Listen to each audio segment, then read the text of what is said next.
Welcome to another video on spaced repetition. Now, I've attempted several times to record this video with the motivation of this Clozemaster algorithm, how to implement it yourself, for example, if you want to. But rather than go through this mapping of one success to 1 day, two successes to a 10-day interval and so on. I'm just going to jump into the code. So I'm going to leave a link in the description.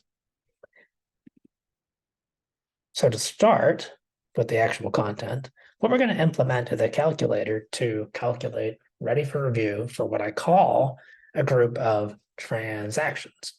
In a flashcard game, let's say a transaction is your attempt to answer a question.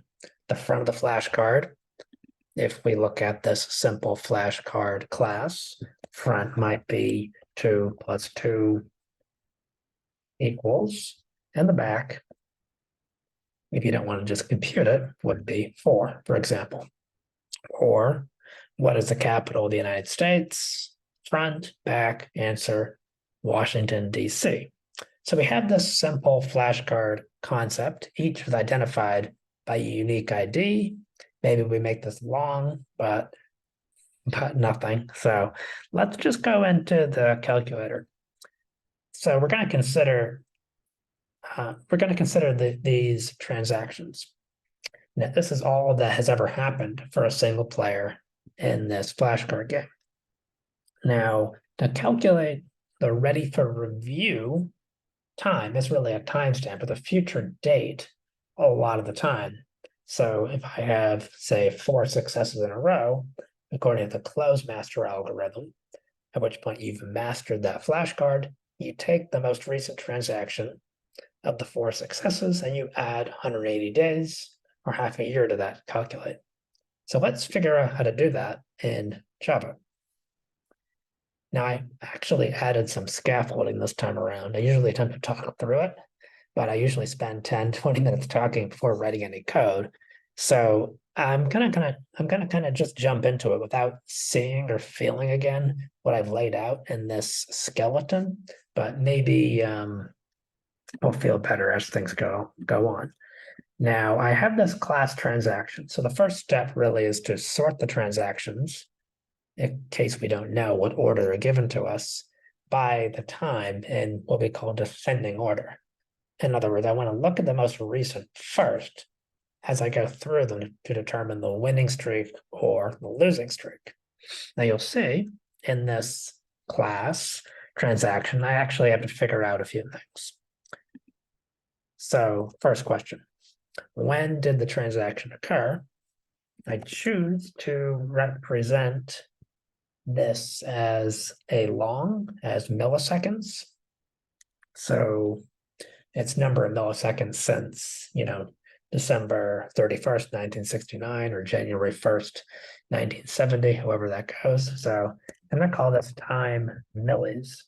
You'll notice that this naming convention accords with system. If I were to do this in Java, it would actually compile. I don't think so, but you would see it in a method, system.current time millis.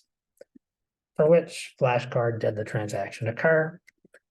Recall that we're representing the flashcards or the IDs as each flashcard is an integer ID. So that's the answer to the question. So flashcard ID. Was the transaction successful? Correct, incorrect. In terms of primitive types in Java, how do you want to represent that? Maybe a Boolean. In accord with that decision, Boolean and success. So private Boolean success. Since we're not using Lombok, just going to have IntelliJ give me the getters and the setters for this class. Now that done, computer's hanging a little bit. Back to IntelliJ. In this case, I'm just going to use, I think, list.collections.sort. So it's pretty traditional Java. would you prefer a tree set and a comparator? You can do it that way too. Now it's saying that if we do it this way, then we have to say that our transaction class is comparable, or we can use a comparator. So I'm going to do it this way, actually. So long dot compare, and we want descending order. So the right time millis, if I can get that, right time millis, and left dot get time millis. That should satisfy this to do. Then I think I can say new compare transactions. That'll satisfy the compiler and give us what we want. We'll test it in a second to make sure that we're not making mistakes. Number 2, calculate the winning or the losing streak. Let's do this in line, actually. And the simple way to do it is to only consider the winning streak as we go through the transactions in descending order, because we just sorted. And in this case, okay, so if transaction is success, then streak plus plus, otherwise you have to break. And if the first transaction is a failure, then the streak stays 0, or as soon as, and really, and in any other case, as soon as you hit any failure, so you have 3 successes, then 1 failure, and then whatever happened deeper in the past, the streak is obviously 3. That's the correct computation. And we'll leave it like that for now. We'll go back to it, make it more sophisticated in a second. Now, naturally, and we're going to assume that we have transactions. We could do some validation and say, well, what if, put in a 0 here, 0, validation, what if the transactions are for distinct flashcards? That's a problem. You can't really calculate ready for review for an individual flashcard. If the transactions are for a different one, that's a mistake. And yeah, so for now, assume what? Transactions list is not empty. This lets me do or retrieve the first element. This is call this most recent. And when did the most recent transaction occur? With our data model, we just get the time millis. And I'm going to call this most recent time millis. Now, going back to this Clozemaster specification, we have a mapping of number of successes to the time interval to add. I think it says it here. Yeah, if the same sentence is answered correctly again, so a winning streak of 2, for example, it will be ready for review in 10 days. You see other sentences about 30 days, 180 days, or if you backtrack in a day, that's 1 day, and so on. If a sentence is answered incorrectly at any point, it goes back to 0% mastered. So the winning streak becomes a losing streak. And I think that it's ready for review 5 minutes from the most recent failure. There's now sophisticated handling of, if you have a really bad losing streak, then hide it for a month or so while I develop my skill in whatever I'm studying. That's too hard to program, so we don't do that. Okay, so we need to encode, as we've said here, that specification in a map. I've started with a simple hash map, but we're actually going to change it to a sorted map in a moment. So let's add the constructor. And I will say, this is not how you would do this in a Spring Boot program. You would probably have, I guess you have the config encoded as properties and a YAML file or .properties, but we're not going to be using Spring at this point or Spring Boot. So just use the constructor. to initialize this configuration. So map put. So for 0, we're actually going to start with 0. So, and it's a duration of minutes, 5. And then as we recall, we have one success. So 2 successes. So 1 success. Now we change to of days. That is, we're going to add a day to the time of the most recent transaction, then add days. And okay, then 3, 4. And you could do this in if, else if, or in a switch statement, but it's I think it's slightly more convenient to make it configurable. If you were writing a Spring Boot application, then this map could be overridden by configuration properties, or individual players of the game could have their own preferences, for example. So the calculator would actually be given this configuration, I think, as an argument, or would look it up for the user in order to calculate customized ready to review intervals. But in this simple case, this just says 4. Okay, determine the time interval to add to the last transaction. So I think I have a method down here. Actually, I have a more sophisticated get streak. We'll do that. Get time to add. So let's just say get time to add works perfectly fine. Streak, we'll put in a streak as the argument, and we'll initialize it, and it's actually already given to us as a long time to add. So if we were to jump ahead to step 5, I think you can just add these. So time to add, most recent time millis plus time to add. We actually need to implement this though.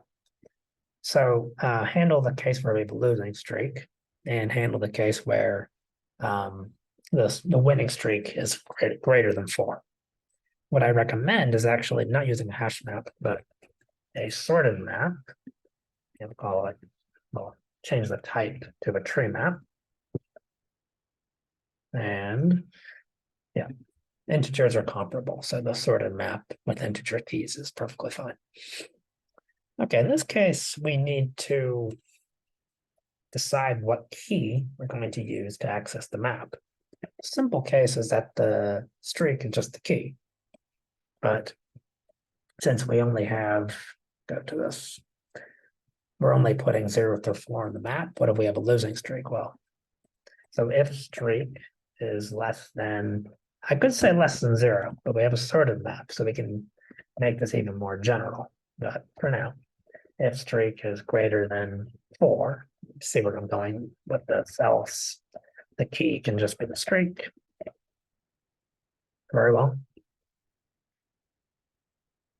So key, in this case, streak less than 0, let's say that, well, this case it's 0. And before we generalize, of course, key is 4. We're going to take the min of the streak in 4 in this case, and then just change streak to key. And we still have some, so we're handling the losing streak now, and we're handling the case where the streak exceeds fixed keys in a map. Let's say we wanted to generalize a bit more. So, because we have a sorted map. So rather than hard coding the least key, I can say first key. It's sorted, and 0 can be replaced with first key. 4, likewise, if streak is greater than map last key, then we're just going to minimize it, or we're going to reduce it to last key. Okay, that was a lot of it. So we could actually jump into a test case before we generalize the streak method. Now, in this simple case, let's have if 1 success, then just add 1 day. And how do we fleshed out transaction? The set flashcard ID is just 1. Don't necessarily need it. We don't have validation, but in a somewhat realistic scenario, let's say time millis. And how are we going to do this? So let's just say now, this is the system current time millis. method I was talking about. So we had a transaction just now, and let's say it was successful. This trip. Now we need to figure out what we're actually expecting. Well, I expect that the transaction will be ready for review 1 day from the timestamp of that single successful transaction. Now, conveniently, I've added a method already. So if you want to add days to a long, you can convert to an instance, use the plus days method, and this is already done for us. If I were actually implementing this as I'm recording, I might be fumbling along, make a mistake. So it's nice to have some of the intermediate ideas, that is between premises and proofs, mathematically speaking, as though we were doing a proof. We're not programming, but it's a similar thing. It's nice to have these given to us so we don't have to think a bit too much to recover this formula. It's not that hard, but it's not entirely obvious if you're talking. So, yeah, so all the expectation then, I think, what's the method called? Plus days. So we have our single transactions time millis and just 1 day expected. So let's just see if this works. Throw a prayer out there and see if it's answered.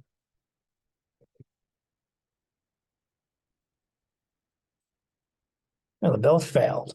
So, okay. Try that again. And of course, I'm just going to run this one test. Yeah, and even this recording is going extremely long. So talking about a program takes a bit more time than to actually write it. And if you talk about it, you write it, obviously, if you haven't done this very many times before, it takes more time because you're simultaneously thinking abstractly, but also I think speaking your first language is a bit intuitive. So you want to raise that knowledge to, I guess, to the higher spheres of reason as you do this. Okay, we won in that case. Now let's check. Okay, if we have 2 successes, then add 10 days. That's the expectation. So I'm going to copy. Should I copy this? Yeah. I'm going to copy this test case, but I'm going to have to change the data structure from a singleton list to just a general array list. And we're going to need another intermediate idea. And I'll show you what I mean in a second. So transactions.add. This transaction is going to be, yeah, it's going to be our most recent. We're actually going to rename this transaction 2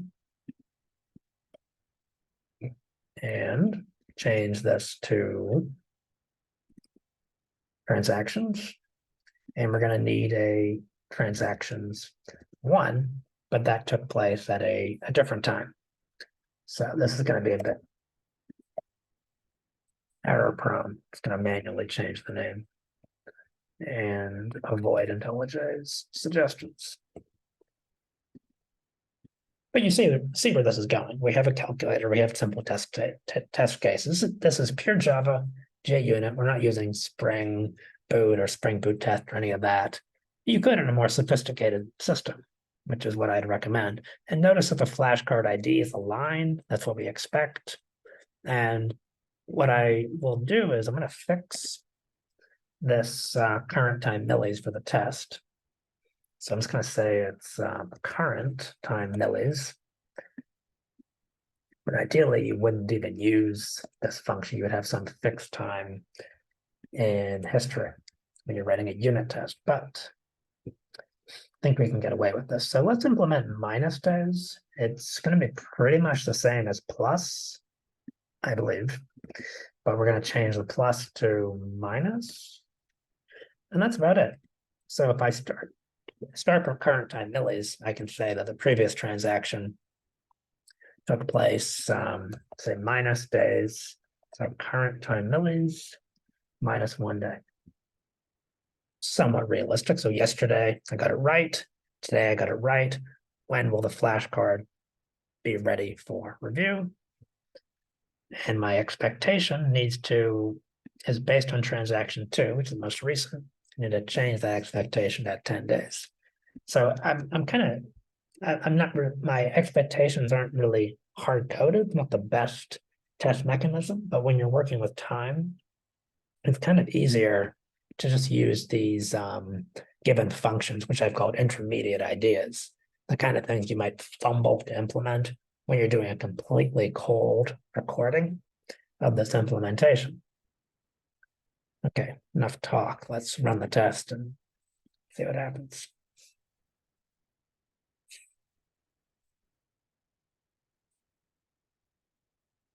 Zoom is running and IntelliJ is running, so they're competing for resources, but it passed. Now, rather than bore you terribly with more tests, because who wants to write tests? Let's just write an application and a UI and assume everything is going to work. We'll test it if we play. But I joke. So let's actually do something a bit more sophisticated. So get, we had a method for calculate streak. Yeah, bit mature about that one.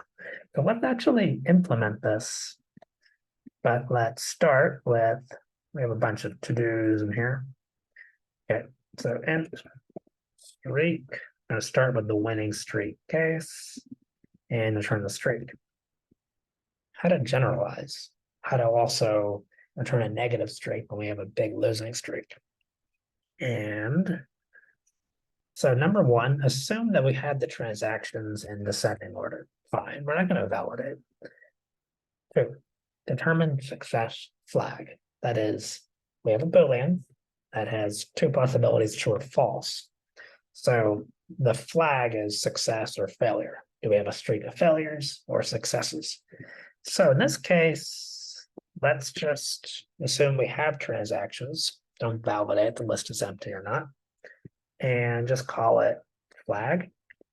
Not the best name, of course, but transactions, get the first one. And whether it's success, that's our question.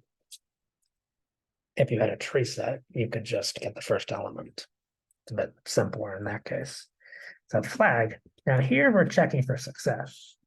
So if you're going to generalize this, I believe what you do is you just check whether the success flag of the first transaction or the nth transaction as you're iterating through the list, or the ith matches the flag at the head.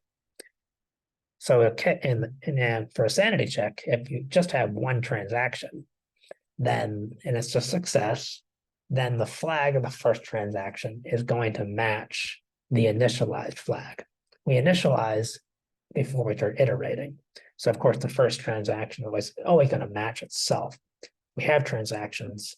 We never have a streak of 0. If it's, winning or losing, it's either negative or it's positive. And it actually had that middle. Okay, so we're still assuming the streak is positive. So if this case, so if flag or if not flag, basically if losing streak, throw a comment in there, then all you do is just flip the sign, return the opposite.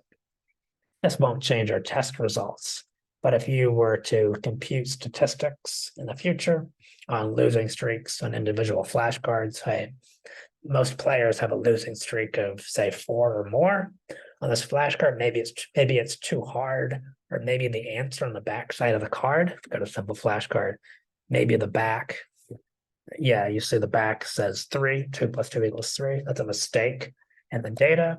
So maybe if everybody's getting it wrong, the data's wrong, maybe it's just really hard.